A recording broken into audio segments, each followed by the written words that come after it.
The Tale of Peter Rabbit. Once upon a time there were 4 little rabbits, and their names were Flopsy, Mopsy, Cottontail, and Peter.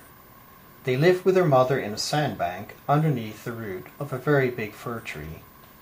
"Now, my dears," said old Mrs. Rabbit one morning, "you may go into the fields or down the lane, but don't go into Mr. McGregor's garden.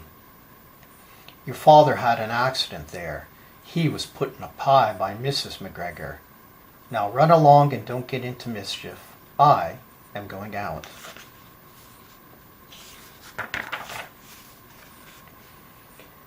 Then old Mrs. Rabbit took a basket and her umbrella and went through the wood to the baker's. She bought a loaf of brown bread and 5 currant buns. Flopsy, Mopsy, and Cottontail, who were good little bunnies, went down the lane to gather blackberries. But Peter, who was very naughty, ran straight away to Mr. McGregor's garden and squeezed under the gate. First, he ate some lettuces and some French beans, and then he ate some radishes, and then, feeling rather sick, he went to look for some parsley. But round the end of a cucumber frame, whom should he meet but Mr. McGregor? Mr. McGregor was on his hands and knees planting out young cabbages, but he jumped up and ran after Peter, waving a rake and calling out, "Stop, thief!" Peter was most dreadfully frightened. He rushed all over the garden, for he had forgotten the way back to the gate. He lost one of his shoes among the cabbages and the other shoe among the potatoes. After losing them, he ran on 4 legs and went faster, so that I think he might have gotten away altogether, if he had not unfortunately run into a gooseberry net and got caught by the large buttons on his jacket. It was a blue jacket with brass buttons, quite new. Peter gave himself up for lost and shed big tears, but his sobs were overheard by some friendly sparrows, who flew to him in great excitement and implored him to exert himself. Mr. McGregor came up with a sieve, which he intended to pop upon the top of Peter. But Peter wiggled out just in time, leaving his jacket behind him, and rushed into the tool shed and jumped into a can. It would have been a beautiful thing to hide in, if it had not had so much water in it.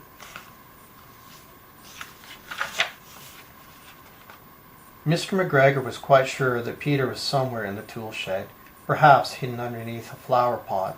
He began to turn them over carefully, looking under each. Presently Peter sneezed. "Kerchoo!" Mr. McGregor was after him in no time, and tried to put his foot upon Peter, who jumped out of a window, upsetting 3 plants. The window was too small for Mr. McGregor, and he was tired of running after Peter. He went back to his work.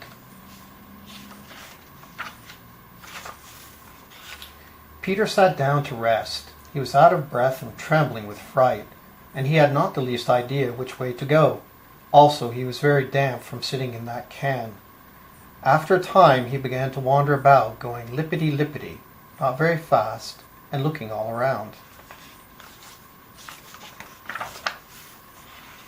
He found a door in a wall, but it was locked, and there was no room for a fat little rabbit to squeeze underneath.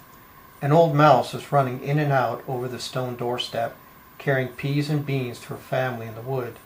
Peter asked her the way to the gate, but she had such a large pea in her mouth that she could not answer. She only shook her head at him. Peter began to cry. Then he tried to find his way straight across the garden, but he became more and more puzzled. Presently he came to a pond where Mr. McGregor filled his water cans. A white cat was staring at some goldfish. She sat very, very still, but now and then the tip of her tail twitched as if it were alive. Peter thought it best to go away without speaking to her. He had heard about cats from his cousin, little Benjamin Bunny.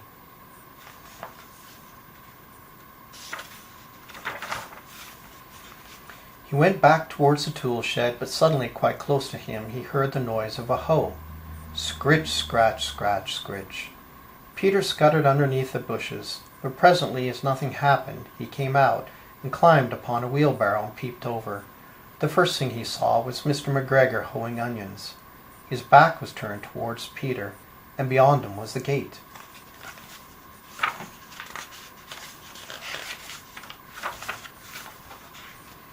Peter got down very quietly off the wheelbarrow and started running as fast as he could go, along a straight walk behind some blackcurrant bushes.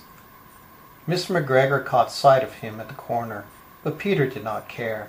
He slipped underneath the gate and was safe at last in the wood outside the garden. Mr. McGregor hung up the little jacket and the shoes for a scarecrow to frighten the blackbirds. Peter never stopped running or looked behind him till they got home to the big fir tree. He was so tired that he flopped down upon the nice soft sand on the floor of the rabbit hole and shut his eyes. His mother was busy cooking. She wondered what he had done with his clothes. It was the second little jacket and pair of shoes that Peter had lost in a fortnight. I am sorry to say that Peter was not very well during the evening. His mother put him to bed and made some chamomile tea, and she gave a dose of it to Peter. 1 tablespoonful to be taken at bedtime. But Flopsy, Mopsy, and Cottontail had bread and milk and blackberries for supper.